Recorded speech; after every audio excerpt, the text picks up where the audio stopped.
C'est un bon film d'action. Oui, je vous jure, il y a de l'action, c'est assez drôle, il y a quelques blagounettes, c'est très très bien réalisé. Bon, parce qu'on est très proche de ce qui a été fait dans Pacific Rim. Oui, c'est un bon film. Incroyable, mais vrai, alors que pourtant les bandes annonces annonçaient une merde intergalactique.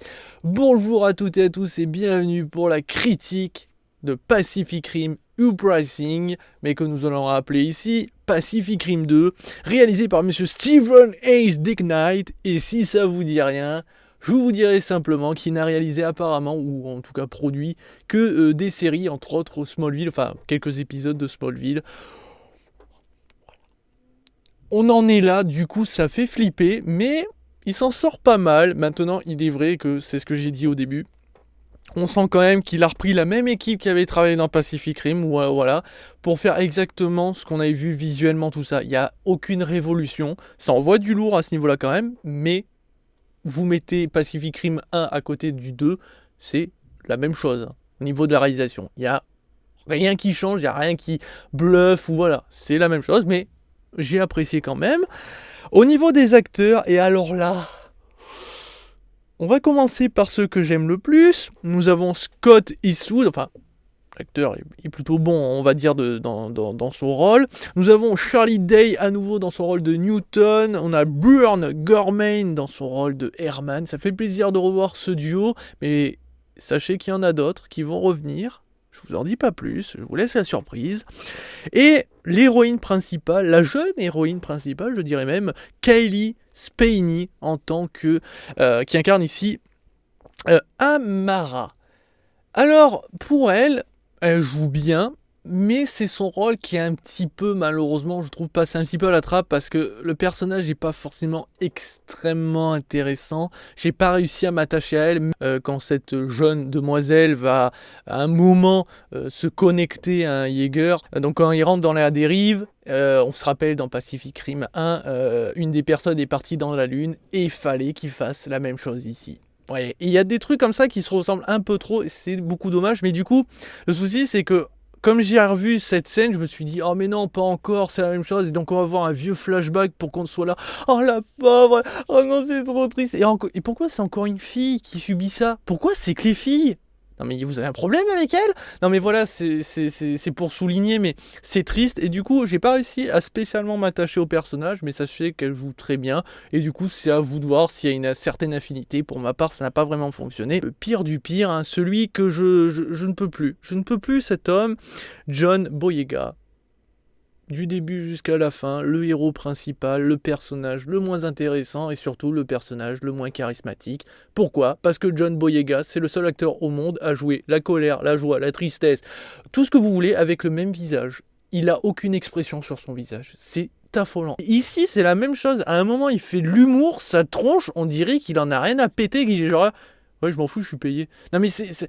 Enfin, je sais pas, ou alors il y a peut-être que moi, mais cet acteur, je ne peux pas le blairer. John Boyega va mourir, s'il te plaît, arrête de jouer dans des films comme ça, parce que du coup, vu qu'on va se le taper du début jusqu'à la fin, bah, je vous avoue que ça tronche, mais hein, j'en pouvais plus. Et il faut en plus le souligner, c'est que la VF n'aide absolument pas, parce qu'ils ont pris voilà, un mec qui le double. Et alors, je sais pas qu'est-ce qu'il a eu le doubleur à un moment, donc voilà, le personnage de John Boyega devait faire un grand discours pour, on va dire, remotiver les troupes, entre guillemets, comme une certaine personne. Je n'en dirai pas plus non plus pour pas spoil. Et donc tu le vois, il monte dans le ton pour, voilà, un petit peu montrer que, allez, ayez du courage. Donc il commence un petit peu à gueuler. Et au moment où tu dois terminer en pic, eh ben, t'as la voix française qui, pour le dernier mot, baisse de ton, mais comme ça, et à chaque fois pour le même mot, et je crois qu'il enchaîne 3 ou 4 phases comme ça avec le même mot à la fin, et à chaque fois ça monte, et puis... Enfin, il faut écouter pour comprendre, dit comme ça n'a pas l'air... John Boyega, vous avez compris, moi je n'en veux plus, mais bon, malheureusement on va se le taper encore pendant très longtemps, parce que forcément, vu qu'il a joué dans Star Wars, et qu'il va encore jouer dans d'autres Star Wars, qu'il a joué dans Pacific Rim 2, on va le voir enfin, plus souvent dans les AAA, et ça me casse les couilles d'avance. D'abord, parler des points positifs, la réalisation. Ce film est juste magnifique. Si vous avez aimé ce que proposait Pacific Rim, vous allez aimer ce deuxième. Ça envoie du très très lourd. Petit bémol, le fait est qu'il n'y a aucune scène d'action qui se passe dans la nuit. J'avais trouvé la scène de nuit, le combat, tout ça dans la ville, je crois que c'était de Tokyo, enfin voilà, ça a envoyé du lourd. Là, c'est que des scènes de jour pour mieux savourer les particules, tout ça. Il y a énormément de ralentis pour montrer les effets, la grandeur de ces créatures et aussi des Jaegers. J'ai trouvé ça cool quand même, ça envoie du lourd. On en prend plein les yeux, il y a des particules de partout, ça explose, ça détruit des bâtiments entiers, tout ça. Donc j'ai trouvé ça super cool parce que le premier, ça m'avait envoyé du lourd. À noter d'ailleurs que les Jaegers, vers la fin, ça fait vraiment Power Rangers. Ils sont tous alignés de couleurs, avec plusieurs couleurs. Donc il y a du bleu, il y a du rouge, tout ça. Et du coup, dans ma tête, je suis là, Power Rangers. Et quand ils font sur la créature, ça fait trop ça. Et du côté des kaijus, dommage. Dans le premier, ils étaient mis énormément en avant. Dans les combats, on voyait bien la taille, on voyait bien la démesure de ces créatures, on les savourait bien. Ici, malheureusement, le plus gros des combats avec les kaijus va se passer en plein ville, avec plein de buildings, tout ça. Et les créatures, même si elles sont assez différentes esthétiquement, la plus intéressante est celle en flashback. Vous la voyez, vous la kiffez. Pas perso, je l'ai kiffé, mais on la voit qu'une fois en flashback et c'était très rapide. Mais elle a fait quelque chose de très drôle. J'ai rigolé sur le moment, mais il y en a qui vont pas rigoler. Mais moi, j'étais mort de rire, ce qui arrive. Prévisible. Mais en tout cas, les kaijus sont plutôt stylés, mais on n'arrive pas bien à les savourer parce qu'il y a tellement de bâtiments, tout ça, que forcément, comme ils sont extrêmement grands, des fois, la caméra veut montrer ça à taille, on va dire, humaine, entre guillemets, et aussi montrer ça à taille de Jaeger pour montrer à quel point peut-être que ces créatures sont encore plus grandes qu'avant. Donc, il y a une certaine évolution. Les combats sont un peu moins intenses contre les kaijus. Je préfère le 1 de ce côté-là. Mais sinon, les combats sont assez impressionnants. Sachez qu'il y a quelques combats aussi entre Jaeger. Je n'en dirai pas plus, mais c'est assez stylé. Donc voilà, la réalisation, on a exactement ce qui a été fait dans le 1. C'est d'ailleurs pour ça que même l'agencement de l'histoire fait penser énormément au 1. Donc, je vous rappelle, dans le 1, il y avait ce côté, donc au début, donc c'est la guerre, il y a une remontée des forces, puis au final, les forces se font toutes annihiler. Donc là, ils essayent tous de se réunir avec un speech, tout ça, pour peut-être faire le combat final, et puis tout le monde se réunit pour le combat final. C'est agencé de la même manière.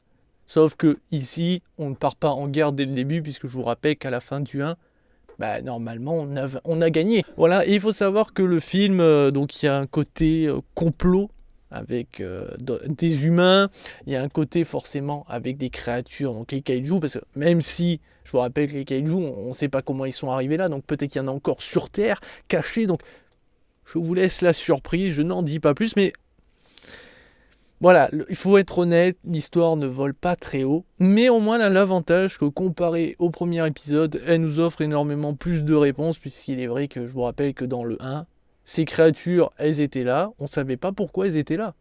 Y en a qui avançaient que peut-être elles étaient là pour nous détruire, peut-être faire de nous des esclaves, ou elles étaient juste là pour prendre des photos et se barrer, des touristes si vous voulez. Sauf que forcément quand les Jaegers les attaquent, elles se défendent. Voilà, il y avait plein de questions. Ces questions auront des réponses. Il faut savoir que même si le scénario ne vole pas haut, au moins il n'y a pas de gros problèmes scénaristiques, de facilité énorme scénaristique. Il y a de vraies réponses, il y a de vraies explications qui fonctionnent par rapport à l'univers. Forcément, par rapport à notre monde réel, bien sûr, c'est totalement what the fuck. Même s'il y a une scène qui m'a j'ai trouvé là un peu trop gros. Je vais pas la spoil, mais je vais juste citer donc un réacteur qui bouge dans tous les sens, mais quand même, ils arrivent à atteindre la zone où ils veulent atteindre, plus ou moins. Alors que quand tu vois le réacteur bouger, tu te dis qu'ils auraient pu partir à 10 km de leur zone, mais non, ils sont pile dans la bonne zone. Un peu gros, mais voilà, j'ai trouvé ça bon, c'est un bon film d'action. Voilà, c'est pas un truc très développé, très recherché, il offre un nouveau scénario, c'est juste que côté réalisation, en fait, on a juste l'impression d'avoir le même Pacific Rim avec une autre histoire. Et c'est peut-être ça le gros bémol. Il aurait fallu tenter de vraies nouveautés et pas simplement faire un copier-coller de la façon dont c'est agencé, de mettre 2-3 clins d'œil qui ressemblent trop à ce qui a été fait. Je veux dire, il y a quand même un Jaeger avec 3 mecs dedans. Je vous rappelle qu'il y en a eu un dans le premier, il s'est fait ratatiner au bout de 2 secondes. Et je comprenais déjà pas quoi c'était exceptionnel. Pourquoi faire un Jaeger avec 3 mecs dedans? Et pourquoi, juste question, faire un Jaeger avec un lasso? Niveau armement, un lasso, c'est pas une bonne idée, quoi. Je veux dire, c'est pas Wonder Woman, c'est des robots. Des épées, ok, des gros canons, ok, bon, le boulet, oui, parce que vous avez vu, si vous avez vu la bande-annonce, il y en a un qui a un énorme boulet, ok, il l'utilise 2 fois, une fois, au début, je vous en dis pas plus, ah non, 3 fois, pardon, 3 fois, mais c'est tout, c'est un peu con, il y a des en fait, il y a des fois, tu te dis, ils ont mis des armements, histoire de faire ultra stylé, mais ça ne fonctionne pas, quoi. Ça n'a pas de sens pour un combat, on va dire. Voilà, même si on est d'accord, il y a certains personnages qui n'auraient jamais dû exister par rapport à ça. Puisque cette personne ne peut pas avoir un fils. Je ne dis pas qui, je ne dis pas quels sont les acteurs que je n'ai pas cités qui sera le fils, mais cette personne ne peut pas avoir un fils. Parce que sinon, on l'aurait entendu en parler au premier épisode. Voilà. Mais bon, il fallait un autre acteur, voilà. Et du coup, on fait genre, ouais, si, il avait un fils. Ouais, il a jamais mentionné, mais on s'en fout, il avait un fils. Ah non, c'est un peu trop gros à mon goût. Et bien voilà, donc ma note définitive sera un très bon 4 étoiles sur 5. Voilà. J'ai ri parce qu'il y a un peu d'humour, c'est pas trop forcé, mais il y a de bonnes vannes qui passent, et après on aime ou on n'aime pas, encore une fois, mais moi je trouve qu'il y a de très bonnes vannes qui passent. J'en ai pris plein les yeux, j'ai eu de l'action, j'ai eu de la musique, mais voilà, pour moi les gros bémols, c'est les petits problèmes scénaristiques. John Boyega est le plus gros point faible pour moi de ce film, pour moi. Peut-être un peu mise, enfin, les kaijus sont pas mises en valeur autant que dans le premier, et il est vrai que c'est Pacific Rim en fait, c'est le même, avec une autre histoire et d'autres combats, mais c'est le même, donc ils auraient pu aller plus loin quand même. Hein. Et bien je vous dis à très vite, à très bientôt pour toujours plus de vidéos et de critiques. Tchuss.